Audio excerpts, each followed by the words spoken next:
Sir एक second please.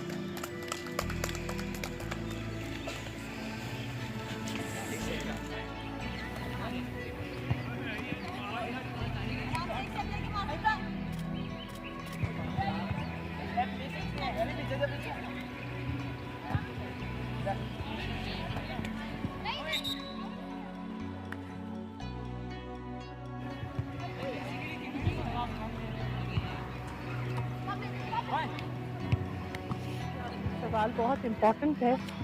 मुझे लगता है जितना ही खेल कूद को प्रोत्साहित किया जाए और बच्चों को इसके साथ लाया जाए, उतना ही स्ट्रेस का लेवल बच्चों का डाउन होगा। हमारे को बहुत कोशिश करनी पड़ेगी कि जो छोटे बच्चे हैं, जो स्कूल गोइंग चिल्ड्रन हैं, specially the younger age groups हैं, वो लोग ग्राउंड पे आएँ, क्योंकि जितना ई स्पोर्ट्स और ई गेम्स और कंप्यूटर्स बढ़ते जा रहे हैं, उनका जो ह्यूमन टच है वो कहीं ना कहीं कम हो रहा है। तो बहुत ज़रूरत है कि फिज़िकली ये बच्चे ग्राउंड पे आएँ, खेलें, रियल रिलेशनशिप्स फॉर्म करें, पीयर ग्रुप अपना बनाएं और स्ट्रेस फ्री रह के अपनी लाइफ को एंजॉय कर सकें। नेट पे जो गेम अवेलेबल है वो कितने खतरनाक है बच्चों के लिए? मुझे लगता है खतरनाक के साथ साथ कहीं ना कहीं वो फिज़िकल जो उनकी एबिलिटी है खेलने की, और जो अपना पीयर ग्रुप बनाने का उनका एक मौका है, और फिज़िकली एक्सर्ट करने का, किसी चीज़ को अचीव करने का, वो कम होता जा रहा है। ई स्पोर्ट्स की दुनिया अलग है, बट ई स्पोर्ट्स के साथ साथ जो उन्हें अपनी फिटनेस पे काम करना है, वो इन बच्चों को ज़रूर याद रखना चाहिए। पिछले दिनों कुछ सालों में जो इंटरनेट पर गेम की संख्या बढ़ी है, साथ साथ में बच्चों की जो स्ट्रेस है वो बढ़ा है, कई बच्चे घर कर गए, तो कितना डेंजर मान लिया युवाओं के लिए? मैं तो बहुत मानती हूँ, क्योंकि जिस तरह से ये कोविड के टाइम पे, स्पेशली पेंडेमिक के टाइम बच्चे घरों पे रहे, उनका स्क्रीन टाइम बहुत बढ़ गया और वो उनका लाइफस्टाइल का एक हिस्सा बन गया। जो एक सोशल सर्कल उन्हें बनाना और लोगों के साथ उठना बैठना जो आता था, जो एक नॉर्मल लाइफ का हिस्सा था, वो इन बच्चों से छिन गया। अब दोबारा से हर स्कूल, हर कॉलेज कोशिश कर रहा है कि ये फिजिकल मोड में वापस आएँ, वापस एंगेज करें। It's taking lot of time, because बच्चे वो हार्ड वर्क करना है। स्पोर्ट्स की दुनिया इज प्योर हार्ड वर्क।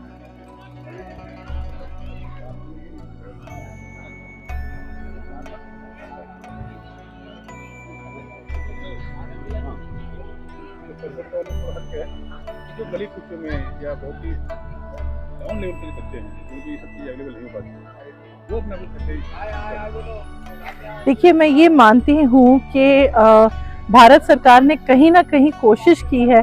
जैसे मैं आपको अपने बारे में बताना चाहूँगी, मैंने देश के लिए अंतर्राष्ट्रीय स्तर पे तैराकी की।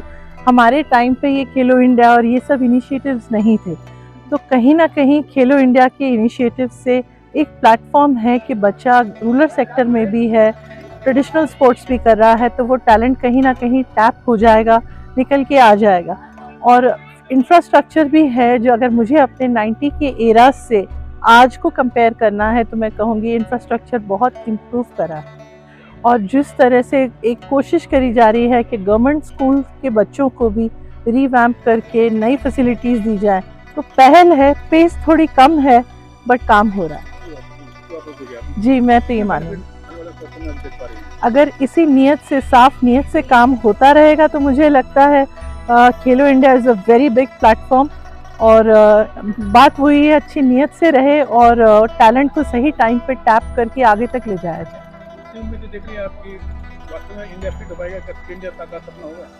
मुझे तो लग रहा है, जिस तरह से कोशिश है, जागरूकता देख रही हूँ, आज आप जैसे स्कूल में आए हुए हैं, इनकी स्कूल की मैनेजमेंट से भी बात करी। जब एक स्कूल की मैनेजमेंट इतनी ज़्यादा इनिशिएटिव लेने वाली हो और बच्चों को एक होलिस्टिक अप्रोच के साथ लेके आए, तो मुझे लग रहा है अगर ऐसे ही धीरे धीरे स्कूल्स में अवेयरनेस आए और फिटनेस की तरफ, या फिर बच्चों को अवेयर कराया जाए, तो I think it will be a way of life.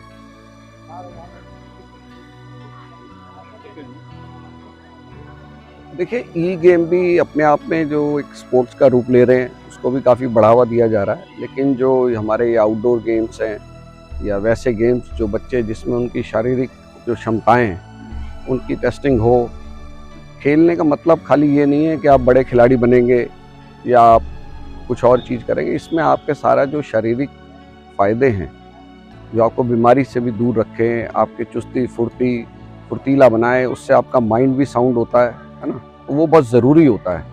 तो ई गेम की आलोचना तो हम नहीं करेंगे, वो अपनी एक जगह है, लेकिन जो दूसरे गेम्स हैं उसमें बच्चा जाता है तो उसका शारीरिक मानसिक विकास और बहुत बेहतरीन ढंग से होता है। तो बच्चे जितना ये कंप्यूटर वगैरह से आजकल पढ़ाई की वजह से काफ़ी ध्यान देना पड़ता है, उन पे मोबाइल फ़ोन है, उन पे ज़्यादा बच्चे व्यस्त रहते हैं, तो मोबाइल तो छोड़ना पड़ेगा। मैं बहुत से खेल ऐसे हैं जिसमें मोबाइल की पाबंदी होती है, ग्राउंड में ले जाना। खबरें आई थी कि अखबारों में ये बच्चे की गेम में लगातार बोल रहे हैं, सारी रूप से कहीं ना कहीं दिक्कत में आ रही है। नहीं, बिल्कुल वो दिक्कत तो उसमें है ही ना। वो तो जिस तरीके से वो गेम खेले जाते हैं तो बच्चे का माइंड उसी में लगा रहता है, उससे आपकी आंखें भी ख़राब होती हैं, है ना, और आप एक जगह बैठ के उसी में लगे रहते हैं, व्यस्त रहते हैं सारे दिन बच्चे। तो थोड़े समय अगर आप खेलते हैं तो उसमें कोई बुराई नहीं है, थोड़े समय अगर आप खेलते हैं, लेकिन क्या है कि वो एक जुनून सा हो जाता है उसका, वो नशा सा हो जाता है उसका, तो उसमें बच्चे ज़्यादा व्यस्त रहते हैं, तो वो कहीं ना कहीं उनको शारीरिक रूप से नुकसान पहुंचाता है। और आपको खुले मैदान में आना, खुली हवा के अंदर, साफ़ सुथरे माहौल के अंदर, जैसे इस समय हम ये भारत नेशनल पब्लिक स्कूल है इसमें खड़े हैं, तो एक अच्छा वातावरण है, चारों तरफ पेड़ हैं, हरा भरा यहाँ का मैदान है और बच्चे खेलते हुए दिखाई दे रहे हैं, ठीक है ना। जो ये दिल्ली स्टेट कॉर्पोरल चैम्पियनशिप चल रही है, खाली ये चैम्पियनशिप के बच्चे नहीं, बाकी दूसरे बच्चों की भी जो है ट्रेनिंग चल रही है, वो बच्चे भी यहाँ पर हैं। तो ये डिपेंड करता है कि स्कूल का मैनेजमेंट स्पोर्ट्स को किस तरीके से लेता है। स्कूल में बेसिकली तो पेरेंट बच्चे को अपना पढ़ाई लिखाई के लिए ही भेजते हैं, लेकिन जो स्पोर्ट्स की एक्टिविटी है वो भी बच्चे के लिए ज़रूरी है। जो बच्चा स्पोर्ट्स में अच्छा होगा वो पढ़ाई में भी अच्छा हो जाता है ना, तो वो ज़्यादा ज़रूरी चीज़ है। और डिपेंड करता है स्कूल मैनेजमेंट के ऊपर कि वो खेलों को किस तरीके से लेता है और पेरेंट्स की कितनी दिलचस्पी है बच्चों को छोड़ने में। क्योंकि देखो, पेरेंट्स को भी बड़ी मेहनत करनी पड़ती है अगर बच्चे को खिलाड़ी बनाना है। स्कूल के टाइम के अलावा उसको छोड़ने आना प्रैक्टिस के लिए, फिर वापस लेने के लिए आना, तो या तो उसकी कोई व्यवस्था करनी पड़ती है या खुद आना पड़ता है। तो पेरेंट्स को भी काफ़ी इसमें मेहनत लगती है और बच्चे की भी दिलचस्पी उतनी देर ग्राउंड में रहना, तो वो भी बहुत ज़रूरी है।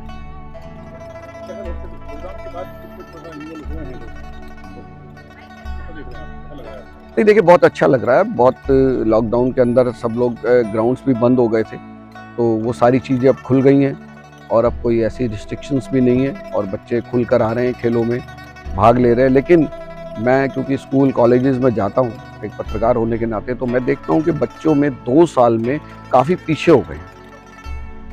जो बच्चे अच्छा खेला करते थे उनके खेल में फ़र्क आया, वो उतने निपुण नज़र नहीं आते। तो 2 साल में उनकी जो ज़िंदगी है खेलों से जुड़ी वो काफ़ी पीछे चली गई है। तो उनके लिए उनको अब एक एक्स्ट्रा मेहनत की ज़रूरत है। उतना लोड लेना शरीर के उन्होंने बंद कर दिया, क्योंकि 2 साल उतना लोड शरीर को वो दे नहीं पाए। जो शारीरिक फिटनेस होती है उसके ऊपर उतना लोड नहीं दे पाए मानसिक रूप से। फिर आप जब अभ्यास छूटता है तो कहते हैं एक दिन भी अगर आप प्रैक्टिस नहीं करेंगे तो आप वापस 10 दिन पीछे चले जाते हैं। तो आपके जो मसल्स होते हैं जब आप फिजिकल वर्कआउट करते हैं तो वो डेवलप होते हैं रोज़, लेकिन अगर आप 1-2 दिन नहीं करते हैं तो आप 10 दिन पीछे चले जाते हैं एक दिन प्रैक्टिस मिस करने से। तो 2 साल जो बच्चे बंदिशों में रहे और फिर से खुल कर आ रहे हैं, सारी चैम्पियनशिपें तमाम होने लग गई हैं, तो एक अच्छी चीज़ है। हर लेवल पे चीज़ें हो रही हैं, बच्चे आ रहे हैं, पेरेंट्स भी अब डर नहीं रहे बच्चों को भेजने में खेलों में। उनको समझ आ रहा है कि कोरोना के अंदर जिन बच्चों की फिजिकल फिटनेस ज़्यादा नहीं थी तो उनको कहीं ना कहीं बीमारी ने ज़्यादा घेरा, उनको नुकसान भी हुआ, रिकवर करने में उनको टाइम लगा। जो लोग फिजिकली फिट थे वो या तो बीमारी से बच गए या हुआ तो थोड़ी बड़ी बीमारी होकर उनको निकल गई। तो ये चीज़ जब पेरेंट्स के समझ आ गई है तो जैसे मैंने कहा कि खेलना कूदना खाली मेडल जीतने के लिए, टीम में आने के लिए नहीं है, आपको शारीरिक रूप से भी फिट रखता है और आपको एक खेल भावना सिखाता है कि सच्चाई की राह पर आपको चलना है। को जैसे स्कॉफ बॉल की शुरुआत भी कुछ सालों से चल रही है स्कूल में, बट इसको मैं एक इस तरह का एक प्रोसेस देखता हूँ जिसमें बच्चों ने अगर किसी चीज़ को खेलना शुरू किया है उस फिजिकल फिटनेस के लिए, उस एंजॉयमेंट के लिए, और one of the rare games जहाँ मैं देखता हूँ कि बॉयज़ गर्ल्स मिल के खेल रहे होते हैं, इसका मैं फ्यूचर बहुत ब्राइट देखता हूँ। मुझे लगता है कि बच्चों को गेम्स के थ्रू सिर्फ फिटनेस नहीं, कोलैबोरेशन और एक दूसरे के साथ इक्वालिटी में खेलना और सीखना ये भी बहुत ज़रूरी है। तो फ्यूचर तो मुझे ब्राइट दिखाई देता ही है और इस तरह के और गेम्स को भी प्रमोशन होना चाहिए। ये बास्केटबॉल से बहुत मिलता जुलता गेम है, बट अपने आप में इसकी एक अपनी आइडेंटिटी है और स्पेशल जो आइडेंटिटी मैंने मेंशन किया बॉयज़ गर्ल्स का साथ खेलना, ये मुझे बहुत हार्टनिंग लग रहा है।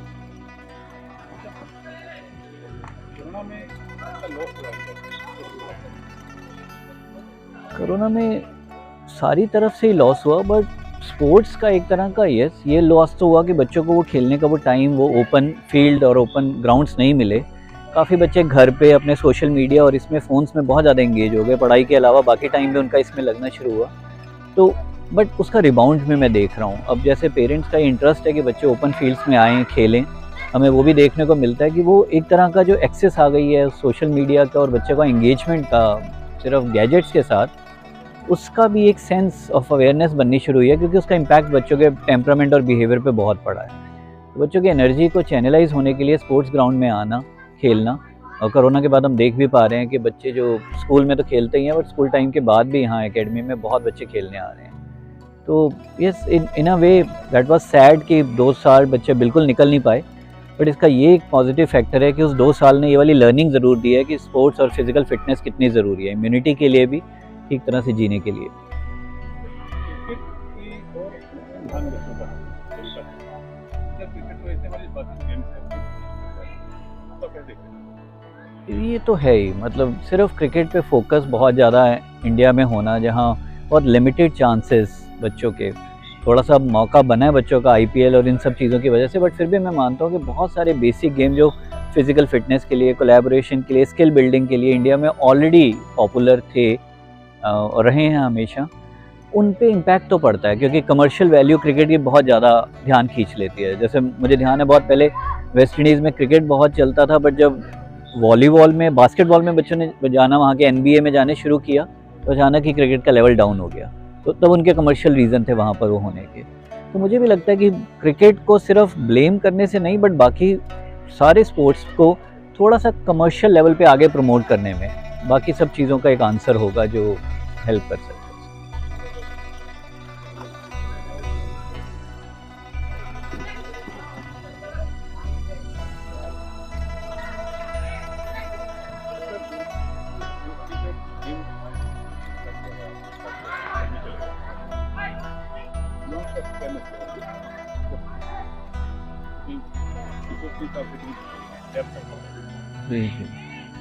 स्पोर्ट्स के लिए बड़ा कॉमन मैसेज यही है कि स्पोर्ट्स मेरे हिसाब से सबको खेलना चाहिए, सिर्फ युवाओं को ही नहीं, जिस भी एज तक आप खेल सकते हैं, क्योंकि खेलना आपको ना ग्रेसफुली हारना भी सिखाता है, जो लाइफ में और कहीं ये लेसन नहीं मिल पाता कि आप हारो भी, अगर खुशी से हार सको तो लाइफ की बहुत सारी प्रॉब्लम सॉल्व हो जाती हैं। तो स्पोर्ट्स आपको वो चीज़ सिखाता है जो कोई और चीज़ लाइफ में सिखा नहीं सकती। तो मेरे लिए तो ये मानना है कि बच्चों को तो है ही, सारे लोगों को स्पोर्ट्स में एक्सपोजर एक अच्छे लेवल तक मिलना चाहिए। जैसे किन्हीं कंट्रीज़ में सुनता हूँ ना, इजराइल वगैरह में मिलिट्री ट्रेनिंग कंपलसरी है, यहाँ पे स्पोर्ट्स कंपलसरी होना बहुत ज़रूरी है फिटनेस के लिए।